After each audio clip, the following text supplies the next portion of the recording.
இப்போ நமக்கு ஒரு சின்ன திருப்தி இருக்கும். எப்படின்னா, எப்படியோ ஆண்டவரை இழந்து போன அழைப்பை எல்லாம் விட்டுட்டு நாங்கள் உள்ள வந்துட்டோம். இப்போ நாங்கள் யாரு? தெரிந்து கொள்ளப்பட்ட ஒரு கூட்டத்தில் இருக்கோம். அப்படிதானே? அப்படிதானே? தெரிந்து கொள்ளப்பட்ட ஒரு கூட்டத்தில் இருக்கோன்னு நீங்க நினைச்சு ஏமாந்துடாதுங்க. இப்பதான் நான் சாராம்சத்துக்கு வர போறேன். இப்போ இவ்வளவு அழைப்பை எதுக்கு தெரியுமா? திருச்சபைக்குள்ள வாரதுக்கு மட்டும்தான். அல்லேலூயா, அல்லேலூயா. இவ்வளவு அழைப்பு நான் பேசினேனே, இவ்வளவு அழைப்பு எதுக்கு? திருச்சபைக்குள்ள வாரதுக்கு தான். அதனால நான் தெரிந்து கொள்ளப்பட்டவன் சொல்லி ஏமாந்துடாதுங்க. ஆமென். தெரிந்து கொள்ளப்பட்டவன் சொல்லி ஏமாந்து அப்படியே இருந்துடாதுங்க. திருச்சபைக்குள்ள ஒரு கூட்டத்தை கூட்டிட்டு வர்றதுக்கு தான் ஆண்டவர் இவ்வளவு பாடும் படுறாரு. இதையே பல கூட்டம் இழந்து போச்சு. இதற்கே அநேகர் அபாத்திரரா மாறிவிட்டார்கள். எதுக்கு? திருச்சபைக்குள்ள வாரதுக்கு. அல்லேலூயா. திருச்சபைக்கு வான்னா யாருக்கும் பிடிக்க மாட்டேங்க. திருச்சபைக்கு வாங்கன்னா அது அசட்ட. ஆனா பரலோக ராஜ்யத்துக்கு போறதுக்கு ஒரு தெரிந்து கொள்ளுதல் இருக்கு. அது இதுக்கு போறவுதான். Praise the Lord. அல்லேலூயா, அல்லேலூயா. கர்த்தர் நல்லவர். ஸ்தோத்திரம். மறுபடியும் உங்களை இந்த மாலை நேரத்தில் உங்களை சந்திப்பதிலே மிகவும் மகிழ்ச்சி அடைகிறேன். என்னை விட சீனியர் பாஸ்டர்ஸ் எல்லாம் நிறைய இருக்கிறாங்க. ஸ்தோத்திரம். அது கூட பைபிள் காலேஜ் டீச்சர்ஸ் இவங்களை எல்லாம் வைத்துக்கொண்டு முன்னே நிற்பதில் ஸ்தோத்திரம். பெரிய ஆளில் கர்த்தருடைய கிருபை. ஸ்தோத்திரக்காக கர்த்தரை துதிக்கிறேன். ஸ்தோத்திரம். இந்த ஒரு வார்த்தையை குறித்து ஸ்தோத்திரம் நான் பேச விரும்பினது, பைபிள் காலேஜ் டீச்சர்ஸ் எல்லாம் எப்படியாவது எடுத்துக்கிட போகிறாங்களோ தெரியலை. ஸ்தோத்திரம். கர்த்தர் நல்லவர். ஏற்கனவே ஜபித்து விட்டதுனால திரும்ப ஒரு ஜபத்தை ஏறெடுக்க தேவையில்லை என்று நினைக்கிறேன், நம்புகிறேன். கர்த்தர் நம்மளோடு பேசுவாராக. முதலாவதாக ஒரு வசனத்தை வாசித்து ஹல்லேலூயா ஸ்தோத்திரம் செய்திக்கு நேராக கடந்து செல்லலாம். மத்தேயு 22ஆம் அதிகாரம் 14ஆம் வசனம். மத்தேயு 22:14. ஹல்லேலூயா ஸ்தோத்திரம், ஸ்தோத்திரம், ஸ்தோத்திரம். அந்தபடியே அழைக்கப்பட்டவர்கள் அநேகர், தெரிந்து கொள்ளப்பட்டவர்களோ சிலர் என்றார். ஆமென். கர்த்தாவே ஸ்தோத்திரம். அடியேனை மறைத்து நீர் வெளிப்படும். நீங்க என்ன பேச வேண்டும் என்று நினைக்கிறீரோ அந்த வார்த்தையை தங்கு தடையின்றி பேச கிருபைதார். அவர்களையும் ஆசீர்வதிங்க. செவிகளை திறந்தருளுங்க, இருதயத்தை திறந்தருளும். ஆசீர்வதிங்க. இயேசுவின் நாமத்தில் ஜெபிக்கிறோம் பிதாவே. ஆமென். அதோடு கூட நீதிமொழிகள் 9ஆம் அதிகாரம் 1 முதல் 6வது வசனத்தை வாசிக்கலாம்.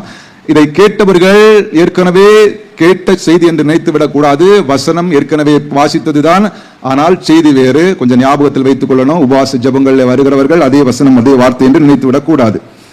தன் வீட்டை கட்டி தன் 7 தூண்களை சித்திரம் தீர்த்து தன் கொழுத்த சந்துக்களை அடித்து திராட்சரசத்தை வார்த்து வைத்து தன் போஜன பந்தியை ஆயத்தப்படுத்தி தன் பணிவிடைக்காரிகளை அனுப்பி பட்டணத்தின் உயர்ந்த மேடைகளின் மேல் நின்று கூப்பிட்டு புத்தியினனை நோக்கி, எவன் பேதையோ அவன் இவ்விடத்தில் வரக்கடவன். நீங்கள் வந்து என் அப்பத்தை புசித்து நான் வார்த்த திராட்சரசத்தை பானம் பண்ணுங்கள். பேதமை விட்டு விலகுங்கள், அப்பொழுது பிழைத்திருப்பீர்கள். புத்தியின் வழியிலே நடவுங்கள் என்று விளம்புகிறது. இங்க முதல்ல நான் உங்களுக்கு ஒரு சின்ன தெளிவை உண்டு பண்ணிட்டு அதுக்கப்புறம் செய்திக்குள்ள போக விரும்புகிறேன். இங்க ஒரு சம்பவத்தை நீதிமொழிகள்ல 1 முதல் 9ஆம் அதிகாரம் 1 முதல் 6வது வசனத்துல நாம வாசிக்கிறோம். அதாவது ஞானம் என்ன பண்ணுதான்? தன் வீட்டை கட்டி 7 தூண்களையும் சித்திரம் தீர்த்து, எவன் பேதையோ அவனை என்னிடத்துல வாருங்க, வந்து என்னிடத்துல பொசியுங்கள், அப்பவும் திராட்சரசம் வைத்திருக்கிறேன் என்று சொல்லப்பட்டிருக்கிறது. இதே சம்பவத்தை சற்று இதோட தொடர்ச்சியாக தான் நம்ம முதல்ல ஒரு வசனத்தை வாசித்தோம். என்னன்னா, அழைக்கப்பட்டவர்கள் அநேகர், தெரிந்து கொள்ளப்பட்டவர்கள் சிலர். இங்க அழைக்குது எது? ஞானம் அழைக்குது. இங்க தெரிந்து கொள்ளுதலை பற்றி ஆண்டவர் பேசுறாரு. ஒரே சம்பவம் தான். நீதிமொழிகள் 9ஆம் அதிகாரம், லூக்கா மற்றும் மத்தேயு 22ஆம் அதிகாரம் மற்றும் லூக்கா 14ஆம் அதிகாரத்துல ஒரே சம்பவத்தை தான் சொல்லப்பட்டிருக்கிறது. அல்லேலூயா. ஒரே சம்பவம் தான், கொஞ்சம் வேறு விதமாய் சொல்லப்பட்டிருக்கிறது. முதலாவது அங்கே வேறு விதமாய் சொல்லப்பட்டிருக்கிறது, இங்கே வேறு விதமாய் சொல்லப்பட்டிருக்கிறது. அதே போல எனக்கு பர்சனலா நான் ஏற்கனவே சொல்லியிருக்கேன். மத்தேயு 22ஆம் அதிகாரம் 11ஆம் வசனத்துல ஒரு குறிப்பிட்ட ஒரு பகுதி இருக்கிறது, ஒரு வார்த்தை இருக்கிறது. அதாவது கல்யாண வஸ்திரத்தை பற்றி அங்க பேசியிருக்கிறாங்க. விருந்தாளிகளை பார்க்கும்படி ராஜா உள்ளே பிரவேசித்த போது கல்யாண வஸ்திரம் தரித்திராத ஒரு மனுஷனை அங்கே கண்டு அடுத்த வசனத்திலே சொல்லப்பட்டிருக்கிறது, நீ எப்படி இங்க வந்தாய்? அப்படி நீ கல்யாண வஸ்திரம் இல்லாதவனா இங்க எப்படி வந்தாய் என்று கேட்டான்.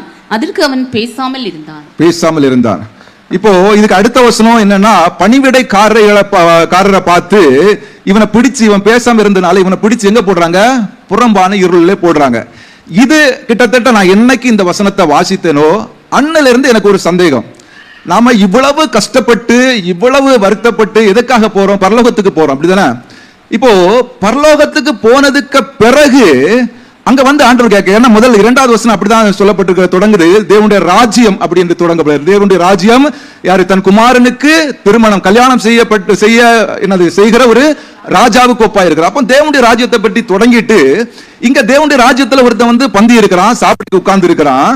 அவனை பார்த்து வஸ்திரம் இல்ல, நீ இவனை பிடிச்சு வெளியே போடுங்கன்னு ஆண்டவர் சொல்றாரு. அப்ப எனக்கு பயங்கரமான ஒரு டவுட், சந்தேகம். அப்போல இருந்து கிட்டத்தட்ட நான் எப்போ இந்த வசனத்தை புரிஞ்சு வாசிக்க தொடங்கினேனோ அப்போல இருந்தே ஒரு சந்தேகம். ஆண்டவரே, எங்களுடைய ஓட்டம் எல்லாம் இதுக்கு பரலோகத்துக்காக தானே, பரலோக ராஜ்யத்துக்காக தான் நாங்க ஓடிட்டு இருக்கோம். இப்படி ஓடுகிற பொழுது கடைசியா பரலோக ராஜ்யத்துல நுழைஞ்சாச்சு. இப்ப நீங்க வந்து பார்த்து என்ன சொல்றீங்களா, இவனுக்கு வஸ்திரம் இல்ல, பிடிச்சி புறம்பை போடுங்க. எப்படி ஆண்டவர்? அப்ப நான் என்னுடைய ஹிருதயத்துல அப்ப பரலோக ராஜ்யத்துல போனதுக்கு பிறகும் ஆண்டவர் வெளியே தள்ளிடுவாரோ அப்படிங்கிறது மாதிரியான ஒரு கேள்வி பல நாள் இருந்துட்டே இருந்துச்சு. அப்ப திடீர்னு ஒரு நாள் ஆண்டவர் பேசினாரு. இது கொஞ்சம் வேற மாதிரி. அந்த 22ஆம் அதிகாரம் 10 மத்த 22:10 ஒரு வார்த்தை சொல்லப்பட்டிருக்கிறது. நல்லார் பொல்லார் யாவரையும் கூட்டிக் கொண்டு வாருங்கள். நல்லார் பொல்லார். அப்போ பரலோக ராஜ்யத்துல நல்லவர் போகலாம், பொல்லாதவர் எப்படி போக முடியும்? போக முடியாது, அப்படித்தானே? பரலோக ராஜ்யத்துல கொஞ்சம் கவனமா கேட்கணும், அப்பதான் புரியும். பரலோக ராஜ்யத்துல நல்லவர்கள் உள்ள போகலாம். இப்போ பொல்லாதவர்களா ஒருத்தனை அழைத்து கொண்டு இந்த திருச்சபைக்கு வந்தா அவன் நல்லவனாக இந்த திருச்சபை மாற்றி அப்புறம் தான் பரலோக ராஜ்யத்துக்கு போக முடியும். ஒருத்தன் துன்மார்க்கனா இந்த திருச்சபைக்கு வந்தா அவன் நீதிமானாய் மாற்றப்பட்ட பிறகுதான் பரலோக ராஜ்யத்துக்கு போக முடியும், அப்படித்தானே? அப்போ பொல்லார், நல்லார் பொல்லார், இவங்க 2 பேரும் அங்க சொல்லப்பட்டிருக்குன்னா இது பரலோக ராஜ்யத்தை குறித்ததா இருக்காது. ஆமென். பரலோக ராஜ்யத்தை பற்றி இருக்க வாய்ப்பில்லை. இனி அடுத்தது, ஒருவேளை அவன் கல்யாண வஸ்திரம் தரித்திராதவனாய் உள்ள போயிட்டான்னா, ஒருவேளை இது என்னுடைய நான் அப்படி டியூட்டி பார்க்கறதுனால எனக்கு அந்த ஒரு திருப்தி இந்த இதை பற்றி. அங்க டியூட்டி பார்க்கறது யாரு? தேவதூதர்களோ யாரோ தான் அவங்களை அழைச்சிட்டு போறாங்க. அங்க காவல் ரொம்ப வீக்கா இருந்தாதான் வஸ்திரம் இல்லாம அங்க போக முடியும். அப்படிப்பட்ட வீக்கான ஒரு செக்யூரிட்டி சிஸ்டத்தை வச்சுக்கிட்டு நம்ம ஆண்டவர் இருக்க மாட்டாரு. ஆமென். அப்ப 2 காரியம் என்னத்தை தெளிவு பண்ணுது? இது பரலோக ராஜ்யத்தை குறித்தது அல்ல. ஸ்தோத்திரம். அதன் பிற்பாக கடைசியாக ஒன்று உறுதிப்படுத்தின ஒரு வசனம் லூக்கா 17ஆம் அதிகாரம் 20-21வது வசனத்துல பரிசேயர்கள் எல்லாம் வந்து ஆண்டவர்கிட்ட தேவனுடைய ராஜ்யத்தை பற்றி கேட்கிறாங்க. அப்ப கேட்கிற பொழுது கடைசியா வாசிக்க சிஸ்டர். தேவனுடைய ராஜ்யம் எப்பொழுது வரும் என்று பரிசேயர் அவரிடத்தில் கேட்ட பொழுது அவர்களுக்கு அவர் பிரதித்திரமாக, தேவனுடைய ராஜ்யம் பிரத்யட்சமாய் வராது, இதோ இங்கே என்றும் அதோ அங்கே என்று சொல்லப்படுகிறதற்கும் ஏதுவிராது, இதோ தேவனுடைய ராஜ்யம் உங்களுக்குள் இருக்கிறதே என்றார். அப்போ தேவனுடைய ராஜ்யம் பிரத்யட்சமாய் வராது. நம்ம எல்லாம் என்ன நினைக்கிறோம்னா, பரலோகத்துல போனா அதுதான் தேவனுடைய ராஜ்யம். அதே மாதிரி அங்க நமக்கு சொல்லப்பட்ட பரலோக ராஜ்யத்தை பற்றி சொல்லப்பட்டதான சில காரியங்களை நாம நினைத்துட்டு பரலோக ராஜ்யம் இப்படிதான் அப்படிதான் அப்படின்னு சொல்லி நாம ஒரு தவறான ஒரு கணக்கை போட்டுட்டு இருக்கோம். ஆனா வசனம் சொல்லுகிறது, இயேசு கிறிஸ்து சொல்லுறாரு, பரலோக ராஜ்யம் பிரத்யட்சமாய் வராது அப்படின்னு சொல்லிக்கிட்டு அடுத்த வசனத்துல லாஸ்ட் பகுதியில் சொல்லுகிறாரு, இதோ தேவனுடைய ராஜ்யம் உங்களுக்குள்ளே இருக்கிறது. யாருக்குள்ள இருக்கான்? நமக்குள்ள இருக்கான். எங்க? அப்போ நமக்கு உள்ள இருக்கக்கூடிய ஒரு விஷயத்தை தான் ஆண்டவர் பேசியிருக்காரு. ஆமென். ஹல்லேலூயா. புரியுதா? நமக்கு உள்ள, வெளியே உள்ளது அல்ல, பரலோக ராஜ்யத்தை குறித்து அல்ல, நமக்கு உள்ள இருக்கிற ஒரு விஷயத்தை பேசி அதுக்கப்புறம் சொல்றாரு, பரலோக ராஜ்யம் எப்படி? அழைக்கப்பட்டவர்கள் அநேகர், தெரிந்து கொள்ளப்பட்டவர்கள் சிலர். நான் இந்த வசனத்தை தான் பேச போறேன். ஆனா அதற்கு முன்பாக நான் இதை தெளிவுபடுத்தும்படியாக இந்த வசனங்களை உங்களுக்கு பேச வேண்டியதா இருந்தது. இப்போ நம்ம நீதிமொழிகளுக்கு வருவோம். இங்க நீதிமொழிகள் 9:1ஆம் அதிகாரத்துல ஞானம் தன் வீட்டை கட்டி, சோதரோ ஞானம் வீட்டை அங்க என்ன பண்றாரு? ராஜா கல்யாணத்தை ஆயத்தப்படுத்துறாரு. மத்த 22ஆம் அதிகாரத்துல இங்க தன் கொழுத்த ஜந்துக்களை அடித்து 2வது வசனத்துல திராட்சை ரசத்தை வார்த்து தன் போஜன பந்தியை ஆயத்தப்படுத்தி, அங்க ராஜா அதே மாதிரி கொழுமையானவைகளை அடித்து ஒரு போஜன பந்தியை ஆயத்தப்படுத்துறாரு. 3வது தன் பணிவிடைக்காரிகளை அனுப்பி, அங்க பணிவிடைக்காரர்களை அனுப்புறாரு. ஆமென். பணிவிடைக்காரர்களை அனுப்புறாரு. அடுத்தது உயர்ந்த மேடைகளின் மேல் நின்று கூப்பிடுது. எங்க ஞானம் கூப்பிடுது. ஞானம் இப்போ ஞானங்கிறத நம்ம தேவன் ஞானம் யார்கிட்ட இருக்கு? கடவுள்கிட்ட இருக்கு, கர்த்தர்கிட்ட இருக்கு. மெய் ஞானம் அவரிடத்துல இருக்குது. அப்ப ஞானம் என்பது தேவன், அதே இங்க மறைமுகமா ஞானம் என்று சொல்லப்பட்டிருக்கிறது. இப்ப தேவன் என்ன பண்றாருன்னா, ஒரு காரியத்தை, ஒரு திருச்சபையை கட்டி அது 7 தூண்களை நாட்டி சித்திரம் தீர்த்து ஒவ்வொரு விருந்த ஆயத்தப்படுத்தி வச்சுட்டு புத்தியனனை பார்த்து கூப்பிட்டு வந்து என்கிட்ட வந்து சாப்பிடுங்க, புசிங்க. புத்தியனன் 4 வசனம், புத்தியனனை நோக்கி எவன் பேதையோ எவன் பாவியோ இவ்விடத்தில், இப்ப திருச்சபை சொல்லுது, எவன் பாவியோ அவன் இவ்விடத்தில் வரக்கடவன். அப்படிதானே நம்ம அப்படிதானே பிரசங்கம் பண்றோம். பாவியா இருக்கிறவன் இங்க வாங்க, நீங்க பாவ மன்னிப்பு நிச்சயத்தை பெற்றுக்கொள்ளுங்க, அப்போ பரலோக ராஜ்யத்துக்கு போகலாம். இப்போ அதே மாதிரி இங்க ஞானம் என்ன சொல்லுதுன்னா, புத்தியனனை நோக்கி எவன் பேதையோ அவன் இங்கே வரக்கடவன். ஸ்தோத்திரம். அதே மாதிரி அடுத்த வசனம், நீங்கள் வந்து என் அப்பத்தை புசித்து நான் வார்த்த திராட்சை ரசத்தை பானம் பண்ணுங்கள். அல்லேலூயா. என் அப்பத்தை புசித்து வார்த்த திராட்சை ரசத்தை. இது எங்க நடக்கும், எப்போ நடக்கும், எப்படி நடக்கும்? ஆமென். திருவிருந்து ஆராதனை, அப்படிதானே? ஆமென். நம்ம திருவிருந்து ஆராதனை என்ன செய்யறோம்? அப்பத்தை புசித்து ரசத்தை பானம் பண்றோம், அப்படிதானே? இப்போ இந்த வசனத்தை வாசித்த உடனே எனக்கு ஒன்னு கிளியர் ஆச்சு. இது நம்முடைய திருச்சபையில் நடக்கக்கூடிய ஏதோ ஒரு விஷயத்தை சொல்றாரு. அப்படின்னா என்னது? நம்ம திருவிருந்து எடுக்கிறோமே, கர்த்தருடைய பந்தியில கையை நிட்டுறோமே, இதை பற்றி தான் ஆண்டவர் பேசுறார் என்கிறது தெளிவாக தெரிந்தது. அடுத்தது லாஸ்ட் வசனம், பேதமை விட்டு விலகுங்கள், பாவத்தை விட்டு விலகுங்கள், அப்பொழுது பிழைப்பீர்கள். அப்போ நித்திய ஜீவன் உங்களுக்கு உண்டாகி இருக்கும், புத்தியின் வழியிலே நடவுங்கள் என்று விளம்பினது. ஹல்லேலூயா. இவ்வளவும் நீதிமொழிகள்லயும் மத்தேயு மற்றும் லூக்கா சுவிசேஷங்கள்ல சேமா இருக்கு, ஒரு மாற்றம் அல்ல. சின்ன பேர் அல்லது ஞானம், தேவன், கர்த்தர், ராஜா என்கிற பெயர் மாற்றங்களே இருக்கிறதை தவிர அங்க இருக்கிற செய்தி ஒன்றுதான். ஹல்லேலூயா, ஒன்றுதான். இப்போ பழைய ஏற்பாடுல இவ்வளவத்தையும் சொல்லிட்டு இப்பதான் நம்ம செய்திக்குள்ள போக போறோம். இவ்வளவு உங்களுக்கு புரிஞ்சிருக்கும்னு நினைக்கிறேன். இவ்வளவத்தையும் சொல்லிட்டு இப்போ இயேசு கிறிஸ்து இதை விளக்கமா சொல்றாரு. ஆமென். பழைய ஏற்பாடுல இதோட முடிச்சிட்டாங்க. ஞானம் வந்து எல்லாவற்றையும் ஆயத்தப்படுத்தி வச்சிட்டு உங்களை அழைக்குது, யார் பேதமையோ அவன் வந்து சாப்பிடு, போஜனம் பண்ணு, ஜீவனை பெற்றுக்கொள், பிழைத்துரு. இதோட அங்க முடிக்கப்பட்டது. ஆனா இயேசு கிறிஸ்து கொஞ்சம் டீப்பா உள்ள போறாரு. போய் என்ன சொல்றாருன்னா, இதுவரைக்கும் அழைப்பு இதெல்லாம் இருந்தது சரிதான், இனிமே என்ன நடக்கும், அந்த அழைப்பை யார் யார் எப்படி பயன்படுத்தி கொள்வார்கள் என்பதை தான் ஆண்டவர் தெளிவா சொல்றாரு. ஸ்தோத்திரம். ஆமென். இப்போ வசனத்தை ஒன்னொன்னா வாசித்து நாம செய்திக்குள்ள போக போறோம். மத்தேயு 22ஆம் அதிகாரம் 2-3 வசனங்களை முதலாவதாக வாசிக்கலாம். மத்தேயு 22:2-3. பரலோக ராஜ்யம் தன் குமாரனுக்கு கல்யாணம் செய்த ஒரு ராஜாவுக்கு ஒப்பாய் இருக்கிறது. அழைக்கப்பட்டவர்களை கல்யாணத்திற்கு வர சொல்லும்படி அவன் தன் ஊழியக்காரரை அனுப்பினான், அவர்களோ வர மனதில்லாதிருந்தார். ஆமென். முதல்ல ஒரு ராஜா என்ன பண்றாரு? கல்யாணத்திற்கு எல்லாவற்றையும் ஆயத்தப்படுத்துறாரு. கல்யாணத்துக்கு எல்லாவற்றையும் ஆயத்தப்படுத்தி கல்யாணத்துக்கு அழைக்கப்பட்டவர்களை, யார? எல்லாரையும் இல்ல, அழைக்கப்பட்ட ஒரு கூட்டம் இருக்கு, அழைக்கப்பட்ட கூட்டம். இந்த அழைக்கப்பட்டவர்களுக்கு தனியா மெசேஜ் சொல்லி அனுப்புறாரு. அழைக்கப்பட்டவர்கள் யார் யார் அழைக்கப்பட்டார்களோ அவர்களுக்கு தனியா ஒரு மெசேஜ் கொடுத்து சொல்றாரு, கல்யாணத்துக்கு வரும்படி அவன் தன் ஊழியக்காரனை அனுப்பினான். யாரு? அழைக்கப்பட்டவரை வர சொல்லும்படி அனுப்பினான். அவர்களோ வர மனதில்லாதிருந்தார்கள். அல்லேலூயா. ஆமென். 2ஆம் வசனம், தன் ஊழியக்காரனை அனுப்பினானா. கொஞ்சம் கவனமா கேட்கணும். யார் அனுப்பினாரு? தன் ஊழியக்காரன், வேற ஊழியக்காரன் இல்ல, பக்கத்து ஊழியக்காரன் இல்ல. ஆண்டவர் இந்த திருச்சபைக்கு ஆயத்தப்படுத்தி இந்த திருச்சபையை கட்டி 7 தூண்களை நாட்டி சுத்திரம் தீர்த்து இதுக்கு எல்லா வசதிகளையும் செய்து இந்த திருச்சபைக்கு என்று ஆயத்தப்படுத்தி வைத்திருந்த தன்னுடைய சொந்த ஊழியக்காரரை அனுப்புறாரு. ஆமென். அனுப்பி சொல்றாரு, விருந்து ஆயத்தமா இருக்கு. ஆமென். என்ன விருந்து? திருவிருந்து. ஆமென். மதிப்புக்குரிய விருந்து ஆயத்தமா இருக்கு, நீங்க வாங்க. அல்லேலூயா. ஆமென். நம்ம ஊழியக்காரர் தினம் சொல்றாரா, வாங்க சொல்றாரா, வாங்க. இரவு ஜெபத்துக்கு வாங்க, மதிய ஜெபத்துக்கு வாங்க, உபவாச ஜெபத்துக்கு வாங்க. நம்ம ஊழியக்காரரை கொண்டு நிறைய நாள் ஆண்டவர் பேசிட்டே இருக்காரு. ஆனா ஜனங்களுக்கு என்ன ஆச்சுன்னா மனது இல்லையா. லாஸ்ட் 3ஆம் வசனம், கடைசி வசனம் சொல்லுங்க.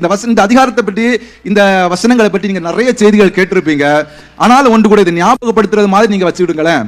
ஆண்டவர் கொஞ்சம் கூட உங்கள்கிட்ட பேசுவார் என்று நான் நம்புகிறேன். ஏன்னா இந்த வசனத்தை குறித்து நிறைய உபதேசங்கள் நிறைய பாஸ்டர்ஸ் எல்லாம் பேசியிருப்பாங்க. ஆமென், ஸ்தோத்திரம்.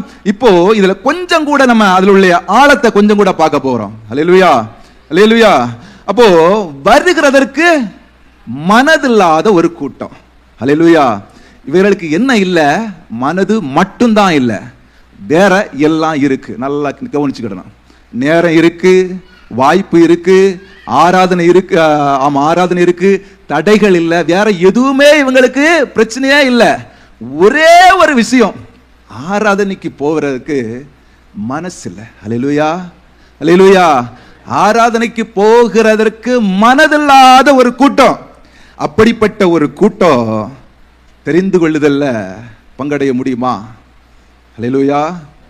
ஆராதனைக்கு எல்லா வசதிகளும் இருக்கு. இன்னைக்கு நம்ம திருச்சபையில நிறைய பேருக்கு எல்லா வசதிகளும் இருந்தும் ஆராதனைகள்ல கலந்து கொள்கிறதற்கு மனசு இல்லை. என்ன நினைக்கிறாங்க? ஓ, மாலை ஆராதனையா, குறிப்பிட்ட ஆள் தானே இருப்பாங்க, ஏன் நான் கலந்து கொள்ளணும்? உபவாச ஜபத்துல எல்லாரும் கலந்து கொள்கிறார்களா, நான் எதுக்கு கலந்து கொள்ளணும்? இன்னும் ஒருபடி மேல போய் பேசணும்னா, பாஸ்டரே இந்த வாரம் இல்லையே, அப்புறம் நாம என்ன செய்ய போறேன்? அல்லேலூயா. மனசு இல்ல. அப்படி மனசு இல்லாம ஒரு கூட்டம் இருக்குமே ஆனால் தெரிந்து கொள்ளுதல் போச்சு. ஆமென். தெரிந்து கொள்ளுதல்ல பங்கடைய முடியாது. அல்லேலூயா.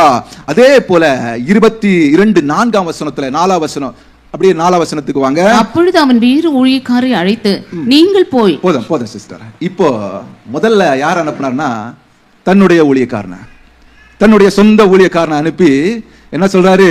வாங்க வாங்க வாங்க வாங்க வாங்க வாங்க. இப்போ வரைக்கு மனசு இல்ல. இப்போ வேற ஊழியக்காரர் அனுப்புறாரு. வேற ஊழியக்காரரை அழைத்து, எப்படி வேற ஊழியக்காரரை அழைக்கிறார். யார் அந்த வேற ஊழியக்காரர்? நம்முடைய திருச்சபையில அநேகம் தடவை சுவிசேஷகர்கள், அப்போஸ்தலர்கள், விசேஷித்த கூட்டம், கன்வென்ஷன், அது இதுன்னு சொல்லிட்டே போகலாம். அநேக ஊழியக்காரர்கள் வர்றாங்க. வந்துட்டு அவர் சொல்றாரு, தெளிவா போய் சொல்லு. எப்படி சொல்லு? நீ போய், இதோ என் விருந்தை ஆயத்தம் பண்ணினேன். என்ன ஆயத்தம் பண்ண? இங்க திருச்சபையில திருவிருந்தெல்லாம் ஆயத்தமா இருக்கு. என் எருதுகளும் கொழுத்த ஜந்துகளும் அடிக்கப்பட்டது. இங்க ரொம்ப வருத்தப்பட்டு தான் இந்த விருந்தை நாங்க ஆயத்தம் பண்ணிருக்கோம். அல்லேலூயா. எல்லாரும் எல்லாமே ஆயத்தமா இருக்கு, கல்யாணத்துக்கு வாங்க. ஆமென். இன்னைக்கு அநேக திருச்சபை போதகர்கள் வந்து ரொம்ப தெளிவா சொல்றாங்க, உபவாசத்தின் பலன் என்னது, எதற்காக விழித்திருக்கணும், எதற்காக காத்திருக்கணும், எதற்காக ஜெபிக்கணும், எதற்காக ஜெபங்கள்ல கலந்து கொள்ளணும், எதற்காக ஆராதனைகள்ல கலந்து கொள்ளணும்னுட்டு அநேக ஊழியக்காரர்கள் வந்து, யாரு? வேறு ஊழியக்காரர்கள் வந்து பல முறை சொன்னாலும் அவர்கள் என்ன சொல்றாங்களா?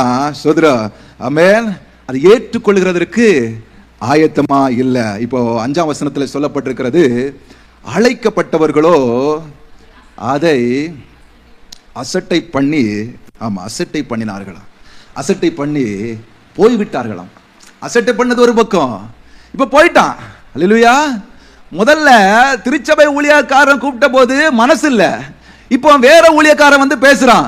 எப்பா நீ எப்படியாவது வா, எப்படியாவது கூட்டத்துக்கு வா, எப்படியாவது இரவு ஜபத்துக்கு வா, எப்படியாவது உபவாச ஜபத்துக்கு வா நீ சொன்னா, இவன் என்ன சொல்றான்னா, எங்க பாஸ்டர் சொல்லியே நான் கேட்கல. யாரு? எங்க பாஸ்டர், சொந்த ஊழியக்காரன் சொல்லியே நான் கேட்கல. இப்ப யார் வந்திருக்கா? வெளியேந்து வந்து இப்ப சொல்றாராம், அதை நான் கேட்கணுமா? முதலாவது அசட்டை பண்ணிறான், ரெண்டாவது எங்க போயிட்டான்? வேலைக்கு போயிட்டான். அல்லேலூயா. அப்படி அசட்டை பண்ணுகிற ஒரு கூட்டமா இருந்தா என்ன இல்ல? தெரிந்து கொள்ளுதல் இல்ல. ஆமென். யார், எப்படி, எங்க, அதெல்லாம் சொல்ல வேண்டியதில்லை. அசட்டை பண்ணுகிற ஒரு கூட்டத்துக்கு தெரிந்து கொள்ளுதல். இந்த ஊழியக்காரனை நம்ம நினைக்கிறோம், யாரோ ஒருத்தரை நம்ம ஒரு பாஸ்டர் கூட்டிட்டு வந்து, அல்லது இங்க இருக்கிற ஒரு ஆளை ஆண்டவர் பாஸ்டர் பேச வைக்கிறாரு நாம நினைக்கிறோம். ஆனா வசனம் சொல்லுகிறது, வேற ஊழியக்காரரை அழைக்கிறாரு. யாரு? கர்த்தர் அழைக்கிறாரு. இது சும்மா யாரோ ஒருத்தர் வந்த உடனே பேசுறாரு, அவருக்கு வேற வேலை இல்லாம வேற ஆளை கூட்டி கொண்டு வச்சு பேசுறாரு அப்படிங்கிறது அல்ல. இதை அழைக்கிறது யாரு? கர்த்தர். கர்த்தரே அழைத்து உங்க முன்ன நிக்க வச்சு, எப்பா நீங்க எல்லா கூட்டங்களுக்கும் வாங்க, எல்லாம் செய்யுங்க, உங்களுக்காக எல்லாம் ஆயத்தம் பண்ணப்பட்டிருக்கிறது, வாங்க வாங்க வாங்க வாங்கன்னு சொன்னா ஒரு அசட்டை. அல்லேலூயா. ஒரு அசட்டை வந்து அவர்கள் என்ன சொல்லுகிறார்கள்? ஆமென், போயிட்டாங்க வேலைக்கு. அல்லேலூயா. எங்க பாஸ்டர் சொல்லியே நான் கேட்கல, என்ன பிரதர் நான் கேட்க வேண்டியது இருக்கு. ஆமென். அப்படி அழைக்கப்பட்டவர்கள் அசட்டை பண்ணினால், ஆமென், ஸ்தோத்திரம், தெரிந்து கொள்ளுதல் போச்சு. இதே சம்பவத்தை கொஞ்சம் லூக்கா 14ஆம் அதிகாரத்தில் 18ஆம் வசனம், லூக்கா 14:18 போக்கு சொல்ல தொடங்கினார்கள் அப்படின்னு இருக்கு. லூக்கா 14:18 அவர்களுக்கு எல்லாரும் போக்கு சொல்ல தொடங்கினார்களாம். யாரு? ஒரு ஊழியக்காரன் வந்து அழைக்கிற பொழுது இவங்க என்ன பண்ணாங்களாம்? போக்கு, சாக்கு. இந்த சாக்கு போக்கு இதுவும் மனதில்லாததுக்கு ஒரு சம்பந்தம் இருக்கு. ஒரு ஆளுக்கு மனதில்லை நீ வச்சிருங்க, அவன் ஏதாவது ஒன்று சொல்லுவான். ஆமென். இந்த வசனத்தை உண்மையாவே நான் தியானிக்கிற பொழுது கடிந்து கொள்ளப்பட்ட எனக்கு தோணுச்சு, இந்த வசனம் தானே அது உங்களையும் விட்டு என்னையும் விட்டேன் இல்லையா? பாஸ்டர் குறிப்பிட்ட ஒரு ஜெபத்துக்கு என்னை கூப்பிட்டுட்டே இருந்தாங்க. உண்மையை சொல்ல போனா அங்க போறதுக்கு எனக்கு விருப்பம் இல்லை. அதுக்கு பல நாளா நான் சாக்கு சொல்லிட்டே இருந்தேன். அடுத்த திடீர்னு இப்ப போக ஆரம்பிச்சுட்டேன். ஆனா எனக்கிட்ட இந்த வசனம் அப்படி பேசுச்சு. அப்போ யாருக்கு மனசு இல்லையோ அவன் தன்னால போக்கு சொல்ல தொடங்கிடுவான். அல்லேலூயா, அல்லேலூயா. அப்ப யாருக்கு மனசு இல்லையோ அவன் போக்கு சொல்ல தொடங்கிடுவான். அப்படி போக்கு சொன்னான்னா என்ன போச்சு? தெரிந்து கொள்ளுதல் போச்சு. ஆமென். முதல்ல மனசு இல்லைன்னா தெரிந்து கொள்ளுதல்ல வர முடியாது. இரண்டாவதாக அசட்டை பண்ணினா தெரிந்து கொள்ளப்பட்ட கூட்டத்தில் இருக்க முடியாது. மூணாவது போக்கு சொல்லுகிற ஒரு கூட்டம் அது தெரிந்து கொள்ளுதல்ல இருக்க முடியாது. இப்போ 14:18 லூக்காயில அடுத்த சொல்றாரு பாருங்க, வயலை கொண்டேன். அவர் போக்கு சொல்லுக்கு ஒரு காரியத்தை சொல்றாரு பாருங்க. நான் என்ன பண்ணனா, இதெல்லாம் நீங்க நல்லா கேட்டிருப்பீங்க, நிறைய கேட்டிருப்பீங்க. இப்போ ஒண்ணு கூட அதை ஞாபகப்படுத்துறேன். வயலை, அது வரைக்கும் அவருக்கு ஒரு வேலையும் இல்லை, ஒரு பிரச்சனை இல்லை, ஒண்ணுமே இல்லை.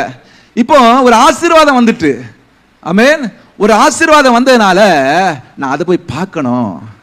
ஒருவேளை இந்த ஆசீர்வாதம் இல்லைன்னா வந்திருப்பான், அப்படிதானே? இந்த ஆசீர்வாதம் இல்லைன்னா ஒருவேளை ஜெபத்துக்கு வந்திருப்பான். முதல்ல ஆரம்பத்துல ஒண்ணுமே இல்லாத நேரத்துல எல்லாரும் வந்து ஜெபித்து ஜெபித்து ஜெபித்து ஜெபித்து ஜெபித்து, ஐயோ பாவம் ஆண்டவரே ஸ்தோத்திரம், இவர்களுக்கு ஒன்றுமே இல்லையே, வீடு இல்லையே, ஆஸ்தி இல்லையே, ஆமே ஸ்தோத்திரம், ரொம்ப புறக்கணிக்கப்பட்ட நிலையில் இருக்கிறார்கள், ஜெபித்து ஜெபித்து ஜெபித்து ஒரு ஆசீர்வாதம் வந்த உடனே ஆமென் அவன் என்ன சொல்றான்? போக்கு சொல்ல தொடங்கிட்டான். அடுத்தது 5 ஏர் மாடுகளை கொண்டேன். ஸ்தோத்திரம். 1 இல்ல, 2 இல்ல, 3 இல்ல, 4 இல்ல, 5 ஏர் மாடுகள். அப்படின்னா அவன்கிட்ட ஏற்கனவே பிசினஸ் இருக்கு. இப்போ பிசினஸ் பெருசாயிட்டு, சின்ன ஒரு தொழில் இருக்கிறது ஒழுங்கா வந்துட்டு இருந்தான், ஒழுங்கா ஜெபம் பண்ணா, ஒழுங்கா ஆராதனைகள்ல கலந்து கொண்டாரு. இப்போ பிசினஸ் பெருசாயிட்டு, இப்போ என்ன சாக்கு? என்ன பாஸ்டர், இப்பதான் நான் புதிய பிரான்ச் ஆரம்பிச்சிருக்கேன், இப்பதான் எனக்கு ப்ரொமோஷன் கிடைச்சிருக்கு, இப்பதான் போக்கு சொல்றதுக்கான காரணத்தை பாத்தீங்களா? அல்லேலூயா. அப்போ நம்முடைய பிசினஸ் அல்லது ஸ்தோத்திரம் நம்முடைய ஆசீர்வாதங்களை பயன்படுத்தி போக்கு சொல்ல தொடங்கினா என்னது இல்ல? தெரிந்து கொள்ளுதல் இல்ல. அல்லேலூயா, அல்லேலூயா. இதுக்கு அடுத்தது சொல்றதுதான் ரொம்ப வேடிக்கையான ஒரு விஷயம். இவரு பெண்ணை கொண்டாராம். ஆமென், அல்லேலூயா. பெண்ணை கொண்டேன். இதை நம்ம வாசிக்கிற பொழுது நமக்கெல்லாம் என்ன தோணும்னா, இது நார்மலா ஒரு பெண் ஒருத்தர் விவாகம் பண்ணினா அவர் திருச்சபைக்கு வரமாட்டோம். இது இப்போ பொதுவாக நம்மளுக்குள்ளே தெரிஞ்சு போச்சு. இப்போ புதுசாக யாராவது திருமணம் முடிச்சிருந்தா நம்மளே சொல்லிடுவோம், நேற்று தானே கல்யாணம் முடிச்சிருக்கு பிரதர், அதனால இன்னைக்கு வந்திருக்க மாட்டார் அப்படின்னு நம்மளே பொதுவாக சொல்லக்கூடிய ஒரு பழக்கம் இருக்கு. நம்ம இப்போ புதுசாக கல்யாணம் முடிச்சவங்க பார்த்தா நம்ம திருச்சபையில காணாது. அப்போ அந்த இன்னொரு பக்கம் இருக்கு, அங்க போயிருப்பாங்க நம்ம நினைச்சிட்டே இருப்போம். இப்போ அங்க போனா அங்கே இருக்க மாட்டாங்க. அல்லேலூயா, ஆமென். இங்கே இருக்க மாட்டாங்க. அவர் நினைச்சிருப்பாரு, அந்த பாஸ் நினைச்சிருப்பாரு அவருக்கு திருமணம் முடிச்சிட்டு அங்க போயிட்டாரு. இங்க நினைச்சிட்டு இருப்போம், அங்க நினைப்பாங்க. ஆனா 2 இடத்துல இருக்க மாட்டாங்க. அல்லேலூயா, 2 இடத்துல இருக்க மாட்டாங்க. அதுக்கு பிறகு ஏதோ 3, 4 சொல்றோம்ல, எல்லாம் முடிச்சுக்கிட்டு 3 முடிச்சுக்கிட்டு 4 முடிச்சுக்கிட்டு 5, 6ஆவது நாள் என்ன பிரதர் உங்களை காணையில போன் பண்ணா, இல்ல நாங்க இந்த இடத்துக்கு வந்தோம், திரும்ப இங்க போனோம் அங்க போனோம். ஒரு சாக்கு. அல்லேலூயா, ஒரு சாக்கு. இப்படி சாக்கு சொல்லிட்டு இருந்தா ஆமென் என்னது, நாம தெரிந்து கொள்ளல பங்கெடுக்க முடியாது. அப்போ இவ்வளவுதான் திருமணம் அப்படின்னு நினைச்சீங்கன்னா, எனக்கு ஆண்டவர் என்ன கொஞ்சம் விஷயத்தை சொல்லி கொடுத்தாரு. திருமணம் பாருங்க, அதாவது ஏற்கனவே அந்த ராஜா என்ன பண்றாரு, ராஜாவுடைய பிள்ளைக்கே என்னது கல்யாணத்தை தான் ஆயத்தம் பண்ணி வச்சிருக்காரு. திருமணம். ஆமென். ராஜாவுடைய மகனுடைய திருமணத்துக்கு தானே அழைப்பு கொடுத்திருக்காரு. இவன் என்ன சொல்றான்னா, என்ன உங்க திருமணம், எனக்கே நேற்று தான் திருமணம் முடிஞ்சு. அல்லேலூயா. அப்படின்னா என்ன அர்த்தம்? என் வேலை முடிஞ்சிட்டு உன் வேலை நீ பாத்துக்க. அல்லேலூயா. என் வேலை முடிஞ்சு போச்சு, நான் கல்யாணத்துக்காண்டி வந்தேன், என் கல்யாணம் ஆகி போச்சு. ஆமென். உன் வேலைய பார்த்துக்க. நிறைய பேர் ஆசீர்வாதங்களுக்காக ஆமென் பல நன்மைகளை பெற்றுக்கொள்ளும்படி வந்துட்டு ஸ்தோத்திரம். இப்போ ராஜா அழைக்கிற விருந்துக்கு வாங்கன்னு சொன்னா இப்போ வர்றதுக்கு மனசுல. இரண்டாவது திரும்ப ஒரு காரியம், திருமணத்துல விருந்து ஆயத்தமாக்கப்பட்டிருந்து, அப்படிதானே? இந்த விருந்துக்கு தான் அழைத்தாரு. அப்ப விருந்துக்கு அழைத்த போது இவர் என்ன சொல்றாருன்னா, என் கல்யாணத்திலேயே நான் விருந்துகளை பார்த்துட்டேன்ப்பா, இதை விட பெரிய விருந்து. நம்ம சொல்ல திருச்சபையில இருந்து இங்க வாங்கப்பா, அப்பத்தை புசிங்க, ரசத்தை பானம் பண்ணுங்க. என்ன பிரதர், அங்க அப்பத்தை புசித்து ரசத்தை பானம் பண்ண வேண்டி இருக்கு, நாங்க இங்க பிரியாணியே சாப்பிட்டுட்டோம். இல்ல இங்க மதிய சாப்பாடுலாம் படியப்பா, என்ன ஒரு சாம்பாரம் சாதம் தானே. எங்க பாஸ் எங்களை கூப்பிட்டுருக்காரு. யாரு கூப்பிட்டா? பாஸ் கூப்பிட்டாரு. அல்லேலூயா. நாங்க அங்க போறோம். அது கூட ஒரு சாக்கு என்னன்னா ஸ்தோத்திரம், எங்க பாஸ் என்ன மட்டும்தான் கூப்பிட்டாரு. அல்லேலூயா. யாரை மட்டும் தான் கூப்பிட்டாரு? என்ன எங்க கம்பெனில எவ்வளவோ ஆள் இருக்கு தெரியுமா, ஆனா அழைப்பு யாருக்கு தான்? எனக்கு மட்டும்தான். அல்லேலூயா. எனக்கு மட்டும்தான்.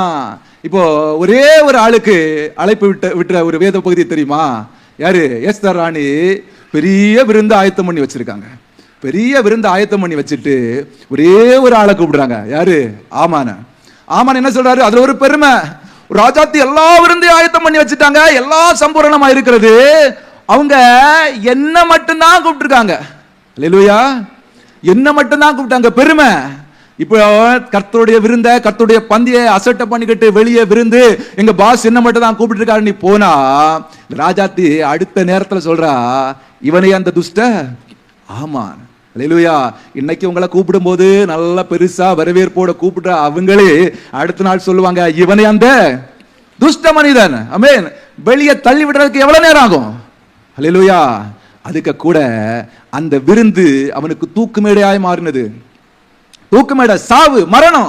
நாங்க சொல்றோம் ஜீவன் உள்ள இந்த அப்பத்தை ரசத்தையும் புசிங்க, இங்க வந்து இதை பானம் பண்ணி, இதை குடித்து, இதை புசித்து பானம் பண்ணா உங்களுக்குள்ள ஜீவன் உண்டு என்று சொன்னா, ஒரு கூட்டம் எங்க போகுது? மரணத்தை தெரிந்து கொள்ள போகுது. மரணத்தை. அல்லேலூயா. மரணத்தை. தானியேலுக்கு ராஜ போஜனம் வைக்கப்பட்டிருந்தது. தானியேலுக்கு முன்பாக அநேக ராஜா என்னத்தை புசிப்பாரோ, என்னத்தை பானம் பண்ணினாரோ, அது அப்படியே தானியேலுக்கு கொடுக்கப்பட்டது. ஆனா தானியேல் என்ன சொல்றாரு? இந்த போஜனத்தினால் நான் என்னை தீட்டுப்படுத்த மாட்டேன். நீ வெளியே பார்க்கிற பொழுது ராஜ போஜனம் எல்லாம் உங்களுக்கு ஆயத்தமா இருந்த மாதிரி தெரியும், ஆனா அந்த போஜனம் உங்களை தீட்டுப்படுத்தும். அல்லேலூயா. அந்த போஜனம் உங்களை தீட்டுப்படுத்தும், அதை உங்களை மரணத்துக்கு ஏதுவாய் நடத்தும். ஆனா இங்கே வருகிற ஜீவனை கொடுக்கிற போஜனம் உண்டு. இங்க வாங்க வாங்க வாங்க வாங்கன்னு சொன்னா, அல்லேலூயா. ஆமென். யாருக்கும் அதுல விருப்பம் இல்லை. அப்போ அசட்டை பண்ணிக்கிட்டு, கர்த்தருடைய பந்தியை அசட்டை பண்ணிக்கிட்டு, கர்த்தருடைய ஆராதனைகளை, ஜபங்களை, துதிகளை அசட்டை பண்ணிக்கிட்டு போனா தெரிந்து கொள்ளுதல், நம்ம தெரிந்து கொள்ளுதலை பற்றி பேசிட்டே இருக்கோம். அல்லேலூயா. தெரிந்து கொள்ளுதலை பற்றி பேசிட்டே இருக்கோம். அதே போல அடுத்தது ஸ்தோத்திரம், மத்தேயு 22ஆம் அதிகாரத்துல 6ஆம் வசனம் சொல்லுகிறது. மத்தேயு 22:6, ஊழியக்காரரை பிடித்து அவமானப்படுத்தி கொலை செய்தார்கள். போதும் சிஸ்டர். மற்றவர்கள், இப்போ ஒரு கூட்டம் மனசு இல்ல, ஒரு கூட்டம் அசட்டை பண்ணுச்சு, ஒரு கூட்டம் போக்கு செல்லுச்சு, இது எல்லாமே இல்லாம ஒரு கூட்டம் இருக்கு. அல்லேலூயா. இந்த கூட்டம் என்ன பண்ணுவான்னா, ஊழியக்காரர்களை பிடிச்சு அவமானப்படுத்துகிற ஒரு கூட்டம். யாரு? இவரா? இவர் கூட்டத்தை நடத்துறாராமா, இவ்வளவு நாள் இல்லாம இவர் வந்தா எழுப்புதல் வந்துருமோ, அவமானப்படுத்துகிற ஒரு கூட்டம். நான் வசனத்தை பேசி கொண்டிருக்கிறேன், வசனம் அப்படித்தான் சொல்லுது, அதனால யாரையோ பேசுறேன்னு நினைச்சிடக்கூடாது. அல்லேலூயா. ஆமென். தெளிவா கேட்டிருங்க, வசனத்தை பாருங்க. இவங்க அவமானப்படுத்துகிற ஒரு கூட்டம். ஆமென். எழுப்புதல் வரும், வாங்க ஜெபம் பண்ணுங்க, ஒரு பெரிய கூட்டத்தை பார்ப்போம், ஒரு பெரிய மகிமையை பார்ப்போம்னு சொல்லி ஜெபம் பண்ண கூப்பிட்டா என்ன பண்றாங்களா? அவமானப்படுத்துறாங்க. எங்க பாஸ்டர்லாம் வந்து எவ்வளவு நாள் பார்த்தாரு, பேசினாரு, அப்ப இல்லாத வராத எழுப்புதல் இவரு கொண்டு வர போறாராம். இது ஒரு பக்கம் இருக்கட்டு, வெளியே எத்தனையோ ஊழியக்காரர்கள் வந்து பேசுறாங்க, எத்தனையோ ஊழியக்காரர்களை வேறு ஊழியரை அழைத்து பேச வச்சிருக்காரு, அவங்க எல்லாம் வந்த போது வராது எழுப்புதல். இப்ப இவர் ஜெபம் பண்ணா 4 பேரு ஜெபம் பண்ண உடனே எழுப்புதல் வருவான். அவமானப்படுத்த தொடங்கினார்கள். அல்லேலூயா. அவமானப்படுத்துகிற ஒரு கூட்டம். தெரிந்து கொள்ளுதல் போச்சு. ஆமென். தெரிந்து கொள்ளுதல் போச்சு. நான் வசனத்தை பேசுகிறேன், மறுபடியும் பேசுகிறேன். அதே வசனத்துல கடைசியாக சொல்லுகிறது, கொலை செய்தார்கள். கொலை செய்தார்கள். இன்னைக்கு நிறைய ஊழியர்கள், இப்போ ஒரு ஊழியத்துல மனுஷர் தயவு என்பது ரொம்ப முக்கியம். அதனால ஒருத்தரை நம்ம ஊழியத்துல ஒரு ஆலோசனைக்காகவோ ஒரு நல்ல விஷயங்களுக்காக பேசின உடனே அவர்களை கொஞ்சம் ஆமா ஸ்தோத்திர முன்னுரிமை கொடுத்த உடனே அவர்களுடைய மனசுல எல்லாம் என்னன்னா, நான் இல்லைன்னா ஒண்ணுமே இல்ல. சதீஷ்குமார் 3 நாள் பிரசங்கம் பண்ண உடனே சதீஷ்குமாருக்கு என்னது, நான் இல்லைன்னா பாஸ்டர் பேசிக்கிட மாட்டாரு. ஹல்லேலூயா. இப்போ ஏதோ ஒரு தேவைக்காக நம்ம அவர்கிட்ட போகும்போது, இவ்வளவு நாள் நீ ஆடுனா இல்லையா, நான் இல்லாம போறேன், என்ன பண்ணுவா பார்க்கலாம். ஊழியத்தை கொலை செய்கிற ஒரு கூட்டம். ஹல்லேலூயா. இன்னைக்கு எத்தனையோ ஊழியங்கள் மனிதர்களால கொலை செய்யப்பட்டு தேவனால உருவாக்கப்பட்ட புதுப்பிக்கப்பட்ட ஊழியங்கள் தான் இன்னைக்கு நிலை நிற்குது. நீங்க எந்த ஊழியத்தை வேணாலும் பாருங்க, அது எங்க திருச்சபை முதல் கொண்டு எல்லா திருச்சபையும் என்னை குறித்து நான் சொல்ல முடியும்.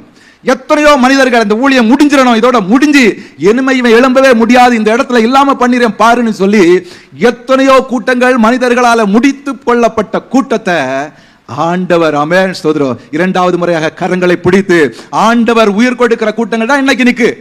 ஆமென். ஒரு கூட்டம் என்ன செய்து, கொலை செய்து. நான் மறுபடியும் சொல்றேன், வசனத்தை பேசுறேன். ஆமென். வசனம் அப்படிதான் இருக்கு, கொலை செய்தார்கள் என்று இருக்கிறது. ஆமென். ஹல்லேலூயா. ஒரு கூட்டம் அவமானப்படுத்துது, ஒரு கூட்டம் ஆமென் கொலை செய்கிறது. இப்படிப்பட்டவர்கள் இருந்தால் என்ன ஆகும்? ஆமென். தெரிந்து கொள்ளுதல் போச்சு, தெரிந்து கொள்ளுதல்ல பங்கெடுக்க முடியாது. இவங்க எல்லாரும் யாரு? அழைக்கப்பட்டவர்கள். யாரும் அழைப்பு இல்லாம இல்ல, எல்லாருமே அழைக்கப்பட்டவர்கள் தான். ஆனா அழைக்கப்பட்டவர்கள் ஒவ்வொரு காலகட்டத்தில் ஒவ்வொரு நிலையில ஒவ்வொரு காரியத்தை சொல்லி தங்களுடைய அழைப்பை இழந்து போகிறார்கள். அல்லேலூயா. ஒவ்வொருவரும் ஒவ்வொரு காலகட்டத்தில் ஒவ்வொரு காரியத்தை சொல்றாங்க, சொல்லி தங்களுக்கு கொடுத்ததான அழைப்பை இழந்து போகிறார்கள். ஆமென். இப்போ 22:8 சொல்லப்பட்டிருக்கிறது, அழைக்கப்பட்டவர்கள் என்ன பண்ணாங்களா, அபாத்திரமாய் போனார்கள்.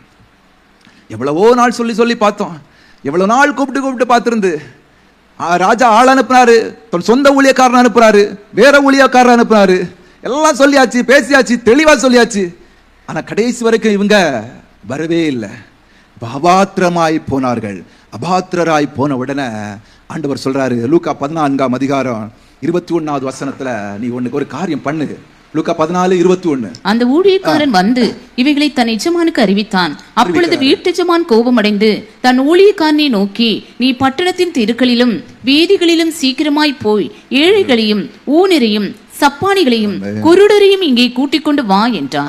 பாருங்க, இந்த ஊழியக்காரர் வந்து ஆண்டவர்கிட்ட ஜெபம் பண்றாங்க, ஆண்டவரே நீங்க எங்களை இப்படி எல்லாம் கூப்பிட்டு வர சொன்னீங்க, நாங்க இப்படி எல்லாம் செஞ்சோம், நிறைய பிரசங்கம் பண்ணி பார்த்துட்டோம், நிறைய வீடு வீடா போய் சொல்லி பார்த்துட்டோம், வாட்ஸ்அப்ல மெசேஜ் போட்டு பார்த்துட்டோம், எல்லாம் செஞ்சுட்டோம் ஆண்டவரே, இப்போ யாருமே வரல. இவங்க ஜெபம் பண்றாங்க, ஆண்டவரே இப்படி நடந்துட்டு என்ன பண்ண, நாங்க நிறைய நாளா ஜெபம் பண்ணிட்டு இருக்க ஆண்டவரே, நிறைய நாளா கூப்பிட்டு இருக்க ஆண்டவரே, யாருமே வரல.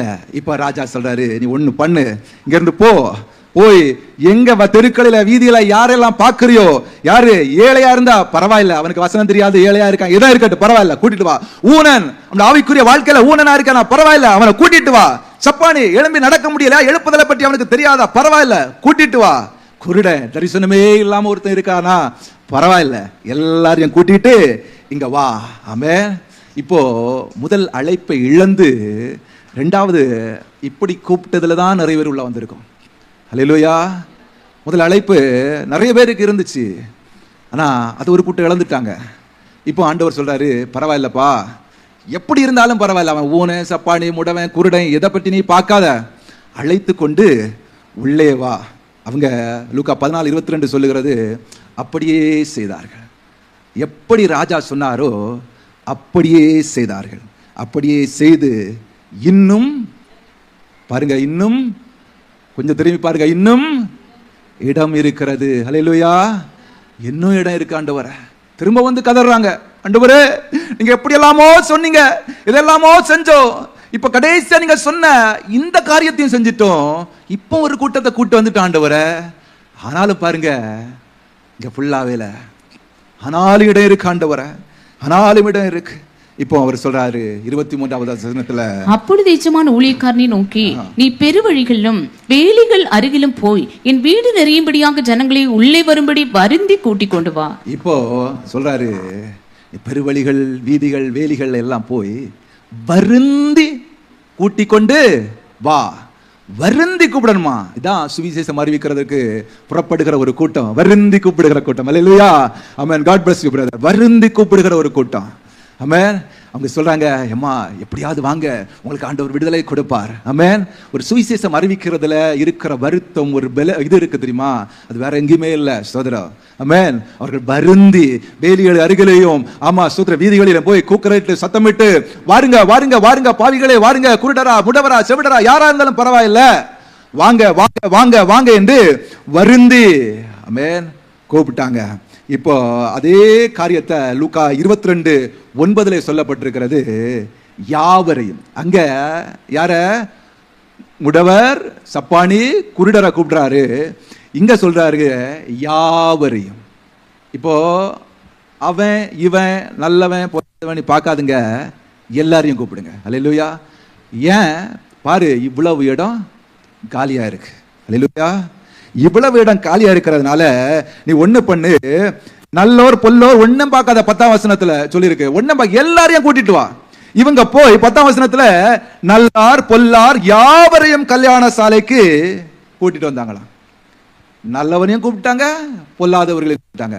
இதான் நான் முதல்ல சொன்னேன், பொல்லாதவர்கள் இருந்தா அது பரலோகமா இருக்க வாய்ப்பே இல்லை. இப்போ திருச்சபைக்குள்ள நல்லவரும் வந்துட்டாங்க, பொல்லாதவர்களும் வந்துட்டாங்க. அல்லேலூயா. அப்படி வந்த ஒரு கூட்டம் தான் இங்க இருக்கிறது என்று நான் நம்புகிறேன். அல்லேலூயா. எத்தனை பேரோ இழந்து போன அழைப்பு, எத்தனை பேரோ தெரிந்து கொள்ளுதலை இழந்து போன போது ஸ்தோத்திரம், இப்ப ஆண்டவர் யாரா இருந்தாலும் பரவாயில்லப்பா, அவனை கூட்டிட்டு வா கூட்டிட்டு வா கூட்டிட்டு வா. ஏன்னா இங்க விருந்து ஆயத்தமா இருக்கு, கர்த்தருடைய பந்தி ஆயத்தமா இருக்கிறது. எனவே சீக்கிரமா கூட்டிட்டு வா அப்படின்னு சொல்லி கூட்டிட்டு வந்து கூட்டம் தான் கர்த்தர் நல்லவர். ஸ்தோத்திரம். நேரம் ஆயிடுச்சுன்னு நினைக்கிறேன். ஹல்லேலூயா. சீக்கிரமா முடித்துறேன். ஆமென். எல்லாரையும் கூட்டிட்டு வந்தாங்க. இப்போ 10வது வசனத்துல சொல்லப்பட்டிருக்கிறது, கல்யாண சாலை விருந்தாளிகளால நிரம்பிற்று. திருச்சபை விருந்தாளிகளால நிரம்பிற்று. இது எப்படிப்பட்ட விருந்தாளிகள்? நல்லார் பொல்லார் முடவன் குருடன் எல்லாரையும். ஆமென். ஸ்தோத்திரம். எல்லாரையும் கூட்டிக் கொண்டு உள்ள வந்தாச்சு. ஆமென். இப்போ நமக்கு ஒரு சின்ன திருப்தி இருக்கும். எப்படின்னா, எப்படியோ ஆண்டவரை இழந்து போன அழைப்பை எல்லாம் விட்டுட்டு நாங்க உள்ள வந்துட்டோம். இப்போ நாங்க யாரு? தெரிந்து கொள்ளப்பட்ட ஒரு கூட்டத்துல இருக்கோம். அப்படிதானே? அப்படிதானே? தெரிந்து கொள்ளப்பட்ட ஒரு கூட்டத்துல இருக்கோன்னு நீங்க நினைச்சு ஏமாந்துடாதுங்க. இப்பதான் நான் சாராம்சத்துக்கு வர போறேன். அல்லேலூயா. டைம் இல்ல, நான் வேகமா சொல்லி முடிக்க போறேன். இப்போ இவ்வளவு அழைப்பை எதுக்கு தெரியுமா? திருச்சபைக்குள்ள வாரதுக்கு மட்டும்தான். அல்லேலூயா. அல்லேலூயா. இவ்வளவு அழைப்பு நான் பேசினேனே, இவ்வளவு அழைப்பு எதுக்கு? திருச்சபைக்குள்ள வாரதுக்கு தான். அதனால நான் தெரிந்து கொள்ளப்பட்டவன் சொல்லி ஏமாந்துடாதுங்க. ஆமென். தெரிந்து கொள்ளப்பட்டவன் சொல்லி ஏமாந்து அப்படியே இருந்துடாதுங்க. திருச்சபைக்குள்ள ஒரு கூட்டத்தை கூட்டிட்டு வர்றதுக்கு தான் ஆண்டவர் இவ்வளவு பாடுபடுறாரு. இதையே பல கூட்டம் இழந்து போச்சு. இதற்கே அநேகர் அபாத்திரரா மாறிவிட்டார்கள். எதுக்கு? திருச்சபைக்குள்ள வாரதுக்கு. அல்லேலூயா. திருச்சபைக்கு வாங்கினா யாருக்கும் பிடிக்க மாட்டேங்க. திருச்சபைக்கு வாங்கன்னா அது அசட்ட. ஆனா பரலோக ராஜ்யத்துக்கு போறதுக்கு ஒரு தெரிந்து கொள்ளுதல் இருக்கு, அது இதுக்கு போறவுதான். அல்லேலூயா. அல்லேலூயா. இப்போ கல்யாண சாலை முழுவதும் நிரம்புறது வரைக்கும் ராஜா கண்டுக்கிடவே இல்லை. ஆமென். அல்லேலூயா. ராஜா அப்படியே இருந்தார். வா சொல்லிட்டே இருக்காரு, நீங்க ஜெபிக்க ஜெபிக்க, போ அங்க போய் கூட்டு வா. திரும்ப ஜெபம் பண்ணாரு, ஆண்டவரே பின்னாடா இருக்கு, போ இங்க போய் கூட்டு வா, அங்க போய் அவனை கூட்டு வா, நல்லவனை கூட்டு வா, பொல்லாதவனை கூட்டு வா, எல்லாரையும் கூட்டு வா கூட்டு வா கூட்டு வா கூட்டுவான்னு சொல்லிட்டு அவர் ஒரே இடத்துல இருக்காரு. இப்போ கல்யாண சாலை திருச்சபை ஃபுல்லா நிரம்பிட்டு, ஆமென், நிறைந்த உடனே ஸ்தோத்திரம் அவர் சொல்றாரு, அவர் என்ன பண்றாருன்னா, ஆமென், விருந்தாளிகளை பார்க்கும்படி, மத்தேயு 22ஆம் அதிகாரம், விருந்தாளிகளை பார்க்கும்படி ராஜா உள்ளே பிரவேசித்த போது கல்யாண வஸ்திரம் தரித்திராத ஒரு மனுஷனை அங்கே கண்டு, சிநேகிதனே. போதும் சிஸ்டர், போதும். அதாவது விருந்தாளிகளை பார்க்கும்படி ராஜா உள்ள வராரு. எங்க வராரு? விருந்து சாலைக்கு வராரு. திருச்சபைக்கு வந்தவன் எங்க போனோம்? விருந்து சாலைக்கு போன. அடுத்தது உங்களுக்கு தெரிந்து கொள்ளுதல் வேணும்னா, திருச்சபையில வந்துட்டோம். இப்போ ஒரு கூட்டம் திருச்சபைக்குள்ள வந்துட்டு, இந்த கூட்டம் திருச்சபைக்குள்ள இருக்கக்கூடாது. அடுத்தது விருந்து, அதாவது கர்த்தருடைய பந்தி, திருவிருந்த எடுக்கக்கூடிய இடத்துக்கு போயிடணும். ஆமென். திருவிருந்து, அந்த விருந்து சாலைக்குள்ள நீ போகலைன்னா உனக்குடைய தெரிந்து கொள்ளுதல் போச்சு. அப்ப நீ என்ன பண்ணணும்? தெரிந்து கொள்ளப்பட்ட ஒரு கூட்டத்துல நீ இருக்கணும்னா விருந்து சாலைக்குள்ள போயிடணும். அல்லேலூயா. விருந்து சாலை எது? திருவிருந்து. இப்போ இந்த இங்க இருக்கிறவங்க எத்தனை பேர் தெரியாது. திருவிருந்துக்கு எத்தனை பேர் ஆயத்தமா இருக்கிறீங்க? திருவிருந்துல நாம பங்கெடுக்க முடியாம பரலோக ராஜ்யத்துக்கு போக முடியாது. அல்லேலூயா. ஆமென். அப்போ திருவிருந்து எடுக்கணும்னா என்ன செய்யணும்? முதல்ல ஞான ஸ்நானம் எடுக்கணும். ஆமென். ஜலத்தினாலையும் ஆவியினாலையும் மறுபடியும் பிறக்கணும். ஒருவேளை இங்க இருக்கிறவங்க ஞானஸ்நானம் எடுக்கல, நான் அதனால திருவிருந்து ஆராதனையில கலந்து கொள்ள முடியலன்னு நினைச்சீங்கன்னா, ஒருவேளை ஆன்லைன்ல பாக்குறவங்க கூட இருக்கலாம். அடுத்த வாரமே ஞானஸ்நானம் இருக்கு. நீங்க தெரிந்து கொள்ளப்பட்ட கூட்டத்துல இருக்கணும்னு விரும்பினா முதல்ல கர்த்தருக்கு ஒப்பு கொடுத்து மனம் திரும்பி ஞான ஸ்நானத்தை பெற்றுக் கொள்ளுங்கள். அல்லேலூயா, அல்லேலூயா. திருச்சபைக்கு வந்த ஒருவனை அந்த விருந்து சாலைக்குள்ள போனாதான் ஆமென் அவன் பரலோகத்துக்கு போக முடியுங்கிறார் ஆண்டவர். அல்லேலூயா. அப்போ திருச்சபைக்குள்ள ஒருத்தன் வந்துட்டான், வந்தவன் திருச்சபையில இருக்க கூடாது, கர்த்தருடைய பந்திக்கு ஆயத்தமாகணும் அவன். அல்லேலூயா. கர்த்தருடைய பந்திக்கு ஆயத்தமாகணும். இப்போ கர்த்தருடைய பந்திக்கு ஆயத்தமாகி பந்தியில வந்து ஒரு கூட்டம் இருக்கு. அல்லேலூயா. இதுதான் ரொம்ப முக்கியம். இப்போ அழைப்பை பெற்று கொண்டாச்சு, அசட்டை பண்ணவங்க போயிட்டாங்க, திரும்ப உள்ள வந்த ஒரு கூட்டம் இருக்கு. அவன் எப்படி வந்தானோ, நல்லார் பொல்லார் எப்படி வந்தாலும் இங்க வந்து அவன் என்ன பண்றான்? நீதிமானாக்கப்பட்டுட்டான். இப்ப ஞானஸ்நானம் எடுத்தாச்சு. ஞானஸ்நானம் எடுத்துட்டு கர்த்தருடைய பந்தியில வந்து கை நீட்டுறான். அல்லேலூயா. இது வரைக்கும் வராத ஆண்டவர் ராஜா விருந்து சாலைக்கு வராரு. ஆமென். அது வரைக்கும் உங்களை அவர் கண்டுகிடவே இல்லை. பரவாயில்ல, இருக்கட்டும் இருக்கட்டும் இருக்கட்டும் இருக்கட்டும், நீதிமானாக்கப்படுவான், சுத்தமாக்கப்படுவான், மனம் திருமானி விட்டுட்டாரு. இப்போ கர்த்தருடைய பந்தி நீ நீட்டுகிற சமயத்துல ராஜா அவங்களை பார்க்க வராரு. அல்லேலூயா. இப்பதான் ஆண்டவர் பார்க்கிறாரு ஒருத்தனை. வஸ்திரம் இல்ல, கல்யாண வஸ்திரம் இல்ல. அல்லேலூயா. கல்யாண வஸ்திரம் இல்லாம எங்க போயிட்டான்? விருந்து சாலைக்குள்ள போயிட்டான். ஆமென். எங்க போயிட்டான்? அப்பத்தையும் ரசத்தையும் வாங்கி புசிக்கிற இடத்துக்கு போயிட்டான். கல்யாண வஸ்திரம் இல்ல. அல்லேலூயா. இன்னைக்கு நிறைய பேரு நான் அப்பத்தை புசிக்கிறேன், ரசத்தை பானம் பண்ணுகிறேன், அதனால தெரிந்து கொள்ளுதல் இருக்குன்னு ஏமாந்துராதுங்க. அல்லேலூயா. ஆமென். அப்பத்தை புசிக்கிறவனும் ரசத்தை குடிக்கிறவனும் பரலோகத்துக்கு போக மாட்டான். நம்முடைய பிரசங்க எல்லாம் தான் இருக்கு. இந்த என்னுடைய மாமிசத்தை புசித்து ரசத்தை பானம் பண்ணுகிறவனுக்குள்ளே ஜீவன் உண்டு, அவனை கடைசி நாள் எழுப்பேன் அப்படின்னு இதெல்லாம் பிரசங்க இருக்கிறதுனால நிறைய பேரு ஏமாந்து அப்பத்தையும் ரசத்தையும் புசித்து குடிக்கிறதோட நின்றுறாங்க. அல்லேலூயா. ஆனா தெரிந்து கொள்ளுதல் அங்கேதான் ஆரம்பிக்குது. தெரிந்து கொள்ளுதல் நீங்க பந்தி இருக்கிற இடத்துல தான். தெரிந்து கொள்ளுதல் அப்பத்தையும் ரசத்தையும் புசிக்கிற இடத்துல தான் தெரிந்து கொள்ளுதலே ஆண்டவர் செய்கிறாரு. அது வரைக்கும் இருந்த தெரிந்து கொள்ளுதல் எல்லாம் எங்க? திருச்சபைக்கு வர்றதுக்கு மட்டும்தான். ஆனா பரலோக ராஜ்யத்துக்கு போனோம்னா என்ன இருக்கணும்? ஆமென். கல்யாண வஸ்திரம். ஆமென். இந்த வஸ்திரத்தை பற்றி பேசணும்னா நிறைய வஸ்திரங்கள் இருக்கு, பேசிட்டே இருக்க. துக்க வஸ்திரம், கல்யாண வஸ்திரம், ராஜ வஸ்திரம், இப்படி பல வஸ்திரங்கள் இருக்கு. அதை பற்றி இப்ப பேசுகிறதுக்கு நேரம் இல்ல. நீங்க உங்களுக்கு தெரியும் கல்யாண வஸ்திரம் நான் இதை பற்றி பேசி இருக்குங்கன்னு தெரியும். ஆமென். ஒருவேளை அப்படி யாராவது இருப்பீர்களானால் அந்த தெரிந்து கொள்ளுதல் இங்க இல்ல, பரலோக ராஜ்யத்துக்குரிய தெரிந்து கொள்ளுதல்ல நீங்க பங்கடையணும்னா என்ன பண்ணணும்? கல்யாண வஸ்திரம் வேணும். கல்யாண வஸ்திரம் வேணும். அல்லேலூயா, அல்லேலூயா. ஆமென். அடுத்தது அவர் சொல்றாரு, சிநேகிதனே. ரொம்ப பாசமா கூப்பிடுற பாருங்க. உன்ட வஸ்திரம் இல்லைன்னு தெரியுது, எல்லாமே தெரியுது, சிநேகிதனே. ஆமென். சிநேகிதன்னா யாருன்னு சொல்லி காலையில பாஸ்டர் அருமையா விளக்கம் பண்ணாங்க. ஆமென். யார் யாரை பற்றி சிநேகிதன் சொன்னாங்க? ஒரு 3 காரியம் சொன்னாங்க. கீழ்ப்படிதல், ஆராதனை செய்கிறவர், தாராளமாய் கொடுக்கிறவன். இப்ப பாருங்க, இவன் அப்பத்தை புசித்து ரசத்தை பானம் பண்ணுகிற இடத்துல இருக்கிறான். இவன் கீழ்ப்படிதல் இருக்கு. ஆமென். ஆராதனை நல்லா செய்யறான், நல்ல தாராள குணம் இருக்கு, எல்லாமே இருக்கு. அப்பதான் அவனை சிநேகிதனை கூப்பிட முடியும். ஆபிரகாமை குறித்து சிநேகிதனை சொல்றது அதே தான் பார்த்தோம். ஆமென்.